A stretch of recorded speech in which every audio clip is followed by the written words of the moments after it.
Hello students, welcome to Standard 9 Science and Technology session.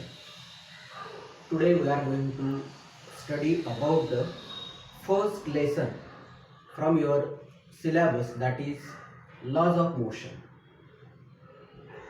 Friends, we always notice certain examples from which we get certain sense. Say for example, flight of a bird. That means birds are moving into the sky. Leaves flying through air. Takeoff of the aeroplane in the sky. Fruit fall from the plant. From these examples, we come to know that certain body or object is moving, and this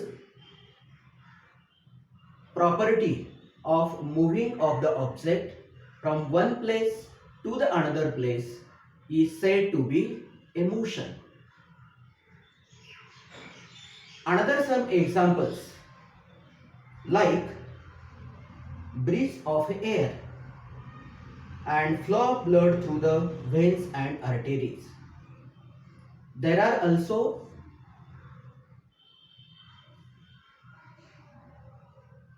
the change in position of the particles or the objects,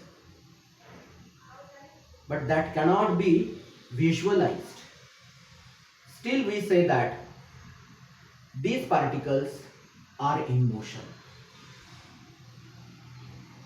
Still there are some examples like a stationary train in a platform. Car is parked in the parking. A stone is lying on the hill, or a milestone, a building or a tree which is at a particular place. In all these examples, we come to know that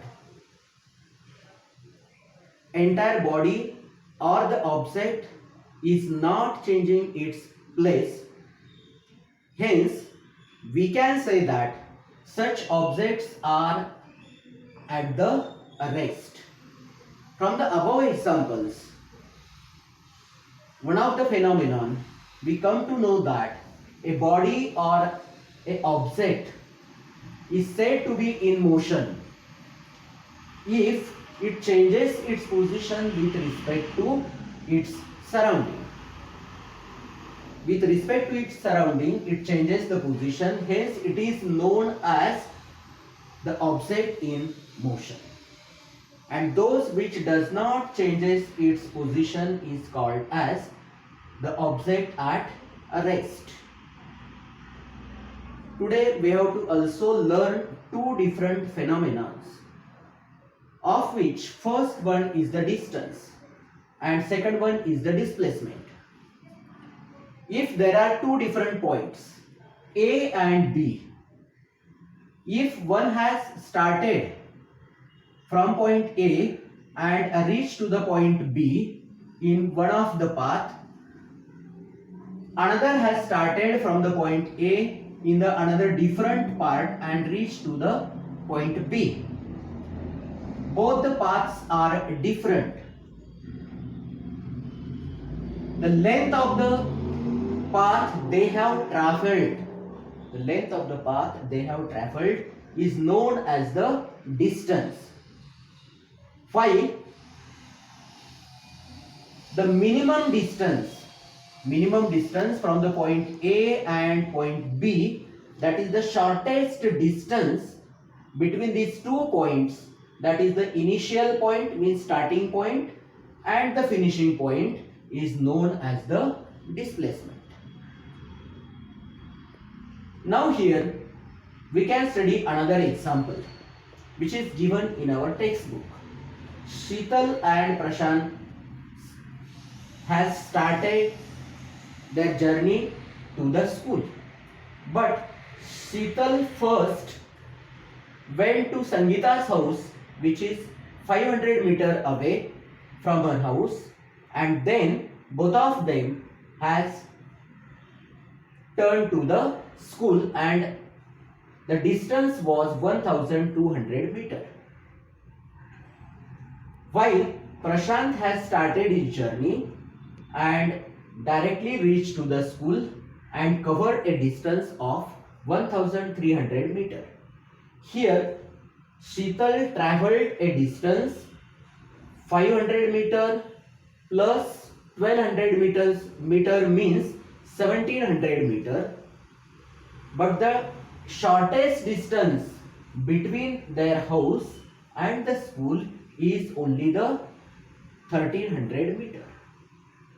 So their displacement is 1300 meter and the distance covered by Sheetal is about 1700 meter.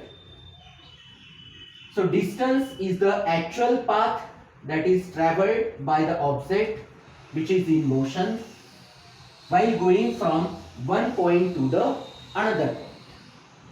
Here in this case, distance does not requires direction, but it requires only the magnitude.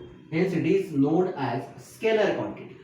While displacement requires both magnitude as well as direction. And the quantities which requires magnitude and direction are called as the vector quantities. We are also going to study one of the example, that is, suppose a park is there and a person A has started to walk around the edges of the park. He has completed one round and reached to the point A. That means he has covered a distance which is equal to the circumference of that park. But in case of the phenomenon of displacement, when he started journey from this point and he reached at the same point, means there is no displacement. Similarly, if there is a point P and there is another point Q, one of the car has started from point P, reached to the point Q, and again it comes to the point P. Means there is a distance travelled by the car which is about, suppose it is 1 kilometer distance. So the car travels a distance 2 kilometer, but its displacement is 0. That means displacement may be 0, but the distance may not be 0.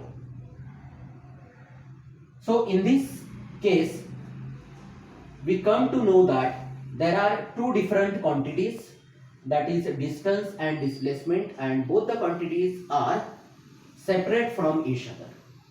In the examination, question will be asked, define the quantities distance and displacement,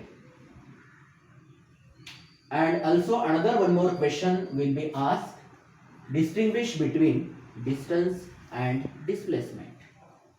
So the students, you have to take the notes from the textbook and distinguish between distance and displacement. Thank you.